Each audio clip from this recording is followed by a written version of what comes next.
নমস্কার বন্ধুরা, আমি অনির্বাণ। আপনারা দেখছেন মানিটিস বাংলা। তো মানিটিস বাংলায় প্রতিবারের মতো এবারেও আমরা নেক্সট সপ্তাহে কি হবে সেই নিয়ে আলোচনা করব আজকে একটুখানি।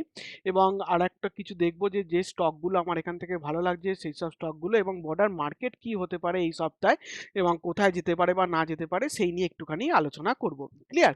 তো আসুন দেখা যাক যে আমরা বর্ডার মার্কেটে কি দেখছি এবং না দেখছি। তার আগে একটা কথা বলে রাখি, যারা আমার চ্যানেলটিকে ফলো করেন এবং যারা আমার চ্যানেলটা টু বি কন্টিনিউ দেখছেন, তাদেরকে প্রতি সপ্তাহে আমরা এরকম একটা করে ভিডিও দিয়ে থাকি, যে ভিডিওটা পরিস্ফুট পুরো সপ্তাহটায় কি হতে পারে বা না হতে পারে এবং কোন স্টকগুলো এখান থেকে কাজ করতে পারে সেই সব স্টকগুলো আমি আপনাদের সঙ্গে আলোচনা করি। ঠিক আছে? আজকের যেমন মেন আলোচনা হচ্ছে শেয়ার বাজারে একটা গ্রিন সিগন্যাল দেখতে পাওয়া যাচ্ছে এবং মার্কেট আপ ট্রেন্ডের দিকে আছে। তো এই সময় আমরা কোন স্টকগুলো কিনবো? এরকমই ঠিক ১ মাস আগে আমি আপনাদের সঙ্গে একটা আলোচনা করেছিলাম। সেটা হচ্ছে মার্কেটের সাপোর্ট কোথায়? ওকে? এবং একটা দীর্ঘমেয়াদী শেয়ার আপনাদের সঙ্গে আলোচনা করেছিলাম। এবং এই ভিডিওটা যদি আপনারা দেখেন তো পরিষ্কার বুঝতে পারবেন যে ঠিক আজ থেকে ১ মাস আগে আমি বলে দিয়েছিলাম যে মার্কেট এখানে বটম তৈরি করে ফেলেছে এবং এখান থেকে মার্কেট আপ ট্রেন্ড এর দিকে যেতে চলেছে। ক্লিয়ার? এরপর যদি আরেকটা দেখেন তো ঠিক একটা আমি তার ঠিক পরের সপ্তাহতেই আমি করেছিলাম, সেটা হচ্ছে শেয়ার বাজারের ইসিজি রিপোর্ট, অর্থাৎ মার্কেট এই পজিশনে কি করতে চলেছে এবং সেখান থেকে যে স্টকগুলো দিয়েছিলাম সেগুলো আজকে মিলিয়ে আপনারা দেখে নিতে পারেন। ক্লিয়ার? কোন জায়গায় আছে বা না আছে। এরপর যেটা করেছিলাম সেটা হচ্ছে অবশেষে মার্কেটে ব্রেকআউট, এইগুলো দেখে নিতে পারেন এবং এখানে যে স্টকগুলো আপনাদের সঙ্গে আমি আলোচনা করেছিলাম সেই স্টকগুলো কত পরিমাণ রিটার্ন দিয়েছে আমার না বলাই ভালো, জাস্ট একবার খুলে দেখে নিতে পারেন যারা আমার চ্যানেলটা প্রথম দেখছেন। এবং আরেকটা যেটা হচ্ছে যে লাস্ট মানে আগের শুক্রবার যে ভিডিওটা আপনাদেরকে আমি করে দিয়েছিলাম, অর্থাৎ শুক্রবার না নয় শনিবার, যাই হোক মানে সোমবারের আগে যে ভিডিওটা আমি আপনাদের করে দিয়েছিলাম সেটা হচ্ছে মার্কেটে বা নিফটির উত্থান মানে হচ্ছে, তা আমরা কোথায় কেনাকাটা করব। এবং ঠিক সেরকমই কিছু আমি একটা ডিফেন্স সেক্টর নিয়ে কিছু স্টক আমি আলোচনা করেছি এই কদিন ছুটির মধ্যে, এবং কিছু ব্যাংকিং সেক্টর ব্রেকআউট দিয়েছে সেই নিয়ে আলোচনা করেছি। কাইন্ডলি এই ভিডিওগুলো একটুখানি আপনারা দেখে নেবেন, আপনাদের অনেকটাই এটা থেকে সুফল পেয়ে যাবেন। ওকে? এবং কোন শেয়ার খুঁজছেন, যারা নতুন ইনভেস্ট করতে চান, যারা কোন শেয়ারে ইনভেস্ট করবেন কিংবা সুইং ট্রেডিং কোন শেয়ারে করতে চান, সেসব সব শেয়ারের কথা এখানে বলা আছে এবং এখানে পরিষ্কার করে বলা আছে। ওকে? যে ডিফেন্স সেক্টরের কথা বলছি, ডিফেন্স সেক্টরের যে স্টকগুলো এখান থেকে কাজ করছে এবং কোন স্টক আমার ভালো লাগছে বা না লাগছে সেই নিয়েও আমি এখানে আলোচনা করেছি। যেমন ঠিক আজ থেকে ঠিক ২ মাস আগে একটা সেক্টর নিয়ে আপনাদের সঙ্গে আমি আলোচনা করেছিলাম যে আরো একটি সেক্টর মানে বুলডানের জন্য তৈরি হচ্ছে। এটা হচ্ছে অটো সেক্টর। আমি আজ থেকে ২ মাস আগে বলে দিয়েছিলাম। এখন দেখুন মানে অটো সেক্টর নিয়ে সবাই হৈ হৈ করছে। টিভিতে, ফিভিতে, কাগজে সবাই মিলে বলছে যে অটো সেক্টরে বাই করুন, অটো সেক্টরে বাই করুন। ক্লিয়ার? তো এগুলো বলার কারণ কি? বলার কারণ হচ্ছে দেখুন, একটা সময় নিজে অ্যানালিসিস করেছিলাম এবং করে মনে হয়েছিল যে এগুলো আপনাদের সঙ্গে আলোচনা করা উচিত, এবং সেখান থেকে যে মানে ফলটা আপনারা পেয়েছেন এবং যে সুফলটা পেয়েছেন তার জন্য আমাকে যে জানিয়েছেন তার জন্য অনেক ধন্যবাদ। এবং যারা এই নতুন মার্কেটে ঢুকছেন এবং মার্কেটে কোথাও দিশা খুঁজে পাচ্ছেন না যে কি করব না করব, কোন স্টক কিনবো না কিনবো, কিভাবে স্টক কিনবো, কোন স্টক কিনবো, স্টক কিভাবে দেখতে হয়, খুঁজতে হয় কিভাবে, সে সব কিছু আপনারা একমাত্র একটাই মাত্র যারা আমাদের বাঙালি কমিউনিটি আছেন একমাত্র একটাই চ্যানেলে পেয়ে যাবেন, সেটা হচ্ছে মানিটিস বাংলা। কারণ আমি এই কথাটা কেন বলছি, কারণ এই চ্যানেলেই আপনি পাবেন যে মার্কেটে স্টক কিভাবে বাই করতে হয় বা না করতে হয়।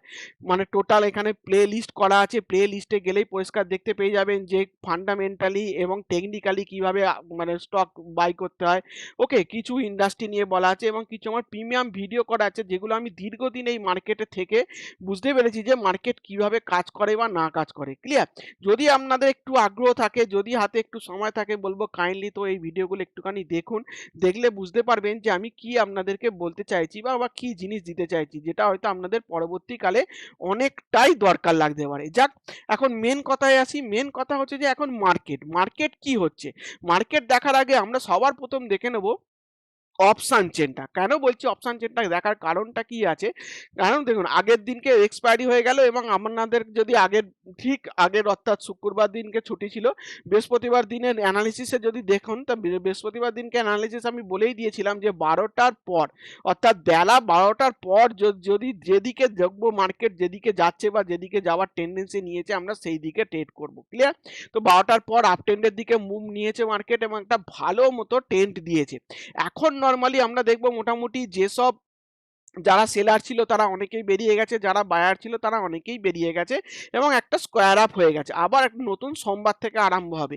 এখন সোমবার থেকে যে মার্কেটটা আরম্ভ হবে তার আমরা সাপোর্ট বা রেজিস্ট্যান্স কোথায় পেতে পারি সেটা যদি আমরা একটুখানি দেখি শর্ট টার্ম, ফর শর্ট টার্মের জন্য, অর্থাৎ এই সপ্তাহে একদিনের জন্য কি হতে পারে বা না হতে পারে সেই নিয়ে একটুখানি আপনাদেরকে বলে দিই। সবার প্রথম বলে দিই যে 52 লাখ ওপেন ইন্টারেস্ট দাঁড়িয়ে আছে সেলিং, অর্থাৎ মার্কেটকে 18,000 পেরোতে গেলে যথেষ্ট কসরত করতে হবে আপাতত এখন দেখতে পাওয়া যাচ্ছে। মোটামুটি যেহেতু 54 লাখের মতো ওপেন মানে ওপেন ইন্টারেস্ট দাঁড়িয়ে আছে সেলার হিসাবে, এবং মার্কেট সাপোর্ট পাচ্ছে কোথায়, মার্কেট সাপোর্ট পাচ্ছে 17,800। তো মোটামুটি একদম ছোট্ট রেঞ্জের মধ্যে মার্কেট দাঁড়িয়ে আছে। এই রেঞ্জ যেদিকে টপকাবে সেই দিকে মার্কেট একটা বড় ধরনের মুভ দেবে, একদম পরিষ্কার বলেছি। যদি 17,800 নিচে মার্কেট একবার নাবে তো একটা ভালো মতো সেলিং আসতে পারে, আর যদি 18,000-এর উপরে মার্কেট যদি টপকাতে পারে এবং স্টে করতে পারে একটা ভালো মতো আপট্রেন্ড আসতে পারে। ওকে, তো এখানে এই যে সেলারগুলো দাঁড়িয়ে আছে তখন আপনারা বুঝতে পারবেন যে এই যে সেলারগুলো দাঁড়িয়ে আছে এই সেলারগুলো তখন শর্ট কভারিং এর জন্য আসবে, এবং তখন 18,100, 18,300, 18,500 এই জায়গাগুলো এমন কোনো ব্যাপার হবে না। কিন্তু এখানে একটা কিন্তু আছে। কিন্তু বিষয়টা কি, সেটা হচ্ছে যদি আমরা একটুখানি ইন্ডিয়া ভিক্সটাকে দেখি, ইন্ডিয়া ভিক্স যদি, আর আপনাদের আমি আগের চ্যানেলে বা আমার চ্যানেলে অনেক আগেই ভিডিওতে এইভাবে আমি আলোচনা করি যে ইন্ডিয়া ভিক্স কি জিনিস এবং ইন্ডিয়া ভিক্স কিভাবে কাজ করে না করে। যারা একটু দেখেননি কাইন্ডলি একটুখানি দেখে নেন, আমি আর সেটা কিছু বলছি না।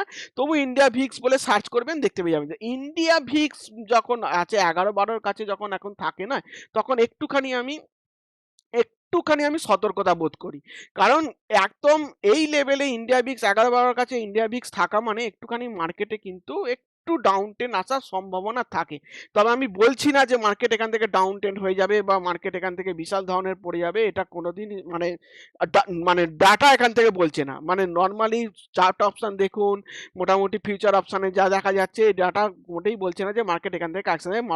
মানে ডাটা বলছে মার্কেট এখান থেকে একটা ভালো মতো আপট্রেন্ড দিতে পারে, এবং তার সঙ্গে সঙ্গে চার্টটাও বলছে। যদি নিফটি চার্টটা দেখুন তো চার্টটা দেখলেও সেটা সেম মনে হচ্ছে। কিন্তু এখানে এই যে ডোজিগুলো তৈরি করছে না, মার্কেট যখন যদি এরকম একটা বুলিশ এঙ্কালফিল ক্যান্ডেল তৈরি করে যেত তাহলে আমি কোনো রকম কোনো করতাম না। কিন্তু যখনই ডোজি তৈরি করবে, ডোজি তার মানে জানবেন সবসময় আনসার্টেনিটি, অর্থাৎ ঠিক ডিসিশন নিতে পারছে না যে কোন দিকে যাবে বা কোন দিকে না যাবে। সেই ক্ষেত্রে কি হয়, এরকম মার্কেটে একটু মানে ডিসিশন আনডিসিশন হয়ে যায়। তাই বলছি আপনারা এই জায়গাটা একটুখানি সতর্কতা থাকবেন, এবং একটুখানি মানে খুব যে মানে লাফিয়ে পড়ে বাই করতে হবে বা এই জায়গায় মার্কেট হাতছাড়া হয়ে গেল এরকম করার কোনো প্রয়োজন নেই। একটা লেভেল আপনাদেরকে আমি বারবার বলে রেখেছি, এবং সেম এই লেভেলগুলো যতক্ষণ না মানে ভাঙছে বা করছে ততক্ষণ আমরা তাড়াহুড়ো করবেন না। যেমন এখানে হয়ে আছে 18,000-এর লেভেল। 18,000-এর লেভেল যতক্ষণ না মার্কেট টপকাচ্ছে এবং স্টেবল হচ্ছে ততক্ষণ আমরা কোনো রকম কিছু মানে হাই-ফাই বাইং এর দিকে, অর্থাৎ নিফটির ক্ষেত্রে বলছি, হ্যাঁ? মানে অন্যান্য স্টকের ক্ষেত্রে নয় কিন্তু, এটা আমি শুধুমাত্র নিফটির আলোচনা করছি। নিফটির ক্ষেত্রে কিন্তু আমরা হাই-ফাই বাইং এর দিকে করতে যাব না। যদি দেখি কালকে একটা গ্যাপ আপ ওপেন হলো এবং 18,000 এর কাছাকাছি যদি ওপেন হয় বা 18,000 এর উপরে ওপেন হয় তাহলে আমরা কিন্তু একটুখানি সেলিং এর দিকে যাব এবং একটুখানি নিফটিকে সেল করে কাজ করব। ক্লিয়ার? আর যদি দেখি একটুখানি গ্যাপ ডাউন ওপেন হয়েছে 17,800 র নিচে নিফটি টু বি কন্টিনিউ কাজ করছে, তাহলেও আমরা একটুখানি সেলিং এর দিকে যাব। মোটামুটি মার্কেট একটা বড় ধরনের রেজিস্ট্যান্স 18,000 এবং 18,100 র কাছাকাছি পেতে পারে।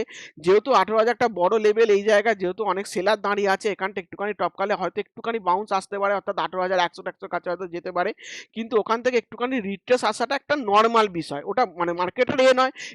এই মানে এই আলোচনারই আমি মাসের আজকের মানে এই এপ্রিল মাসের প্রথম দিকের ভিডিও যদি দেখেন, মানে 1 তারিখে যে ভিডিওটা আমি আপনাদেরকে দিয়েছিলাম, তাতেই আমি পরিষ্কার বলে দিয়েছিলাম যে মার্কেট এখান থেকে একটা ভালো মতো আপট্রেন্ড নিতে চলেছে, এবং যা মানে দেখাচ্ছে সেটা হচ্ছে মার্কেট একটা ভালো জায়গায় চলে যেতে পারে। তো মার্কেট এই ভালো জায়গায় যাবার একটা প্রসেস তৈরি করছে, এবং এই প্রসেসটা আস্তে আস্তে হলে আরো ভালো হয় বলে আমার মনে হচ্ছে।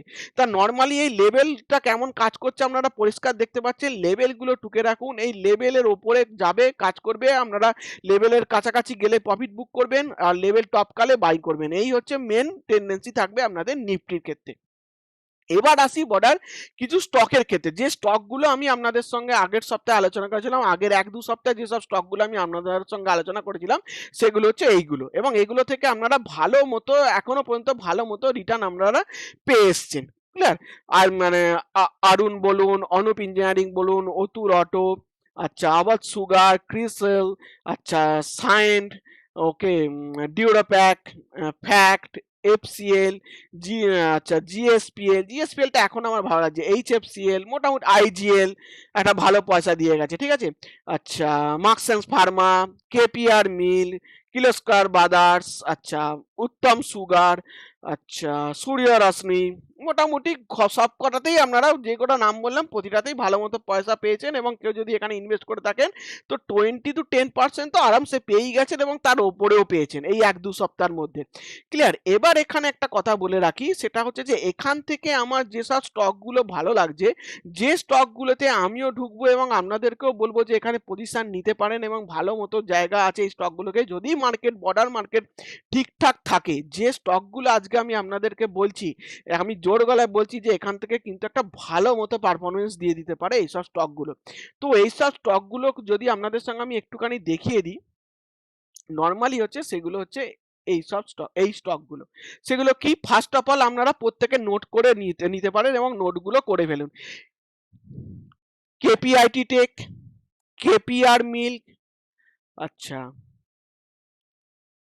Rolex Ring, India Mart, KEI, আচ্ছা সোমি কনভেয়ার, টেগা, লিখিতা, আচ্ছা মরিন লাইন, এলজি ব্রাদার্স, জ্যাস, Saksoft, NDR Auto, IGL, Avantel, Venus Pipe, Cords Cable, K Solve, NIIT Limited, GSPL, আচ্ছা Jyoti Rising, Polycab, NRB Bearing and Anand Rathi. এই স্টকগুলো আপনাদের ওয়াচ লিস্টে একদম পরিষ্কার ছেপে ফেলুন এবং ওয়াচ লিস্টে অ্যাড করে ফেলুন, এবং এই স্টকগুলোর প্রতিটা চার্ট দেখুন। চার্ট দেখলে মানে বলবেন যে হ্যাঁ দাদা তুমি বলেছো বা করছো। দেখুন কেপিআইটি টেক, দেখতে পাচ্ছেন? ওকে, শুধু আমি ছোট ছোট করে শুধু আপনাদের চার্টটা দেখিয়ে যাচ্ছি, একটা করে চার্ট দেখে যান। রোলেক্স রিং, এটা শর্ট টার্ম ডাউন ট্রেন্ডটা ভেবে মানে এ করবেন না, এটা এ করবেন না, এর এই যে এই সাপোর্টটা না, এর বিশাল বড় সাপোর্ট হয়ে আছে, এটা চিন্তা করার কিছু নেই, এখান থেকেও ঘুরে যেতে পারে। এই জন্যই আমি এই স্টকটাকে এখানে ওয়াচ লিস্টে ফেলে রেখেছি, কারণ যাতে আপনারা ওয়াচ লিস্টে থেকে দেখতে পারেন। কিন্তু এইখানটায় বাই করবেন না, এটা যখন একটুখানি আপ ট্রেন্ডের দিকে যাবে তখন রেখে বাই করতে হবে বা ধরতে হবে, ঠিক আছে? ওকে, ইন্ডিয়া মার্ট, সুন্দর চার্ট, কেইআই, সোমি কনভেয়ার, টেগা, এগুলো সব ওয়াচ লিস্টে ফেলে রাখা স্টক কিন্তু, হ্যাঁ, এক্ষুনি বাই করা স্টক না, সব ওয়াচ লিস্টে ফেলে রাখুন, যখনই দেখবেন যে ব্রেকআউট দিচ্ছে একদম অ্যাড করবেন। ব্রেকআউট স্টক আপনাদেরকে আমি অলরেডি দিয়ে রেখেছি, ব্যাংকিং যে এটা আছে সেটা দেখে নেবেন, তাতে পেয়ে যাবেন যে ব্রেকআউট স্টক এই সপ্তাহের জন্য 5টা দেওয়া আছে, ওগুলো দেখে নেবেন। আর এই স্টকগুলো যেগুলো দিচ্ছি এগুলো ওয়াচ লিস্টে অ্যাড করুন, এবং নেক্সট এই 1-2 মাসের জন্য এখান থেকে ভালো মতো একটা রান আপ পেতে পারেন। ক্লিয়ার? তাই বলে রাখছি এগুলো ওয়াচ লিস্টে ফেলে রাখুন। প্রতিটা স্টকের চার্ট আপনাদেরকে আমি দেখিয়ে দিচ্ছি। ক্লিয়ার? দেখুন IGL, Avantel, Venus pipe, Venus পাইপের চার্টটা খুব ভালো আছে। কটস কেবিল, কটস কেবিল তো আপনাদেরকে আমি বহুদিন ধরে বলে আসছি বাই করে রাখুন, 130-35 টাকা 150 টাকা আরামসে চলে যাবে। আচ্ছা কে সলভস চার্টটাও ভালো আছে। এনআইআইটি দারুণ চার্ট আছে। আচ্ছা জিএসপিএল দারুণ চার্ট আছে। আচ্ছা জ্যোতি রাইজিং দারুণ চার্ট আছে। পলিক্যাব দারুণ চার্ট আছে। এনআরবি বিয়ারিং দারুণ চার্ট আছে। এই রেজিস্ট্যান্টটা আছে, রেজিস্ট্যান্ট এখন তো যারা শর্ট টার্মে কাজ করছেন তারা এই রেজিস্ট্যান্ট অব্দি অপেক্ষা করবেন, তারপর যদি এর উপরে টপকায় আরো বাই করে নেবেন। আনন্দ রাঠি দারুণ চার্ট আছে। ক্লিয়ার? এই স্টকগুলো আপনাদের সঙ্গে আমি আলোচনা করে দিলাম, KPIT, KPR Mill, Rolex Ring, India Mart, KEI, Soni Conveyors, Tega, Likhitha, Marine, LG Brothers, জ্যাস, Saksoft, NDR Auto, IGL, Avantel, Venus Pipe, Cords Cable, K Solve, NIT Limited, GSPL, Jyoti Rising, Polycab, NRB Bearing, Anand Rathi.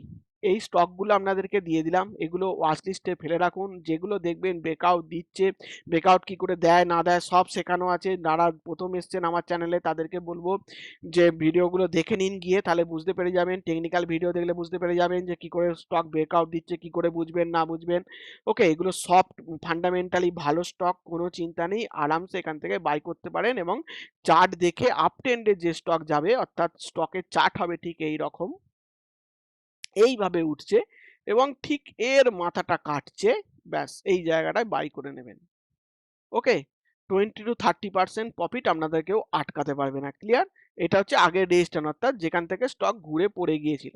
এটা হচ্ছে রেজিস্ট্যান্স, এই রেজিস্ট্যান্সটাকে ওকে টপকাতে হয়। ঠিক আছে? এইখানটা হয়ে যাবে break out. B for breakout, এখানটা হয়ে যাবে। ওকে? ঠিক এইভাবে হবে। তবেই এই জায়গাটায় বাই করে নেবেন। ক্লিয়ার? এবং টার্গেট রাখবেন এর উপরে। ওকে?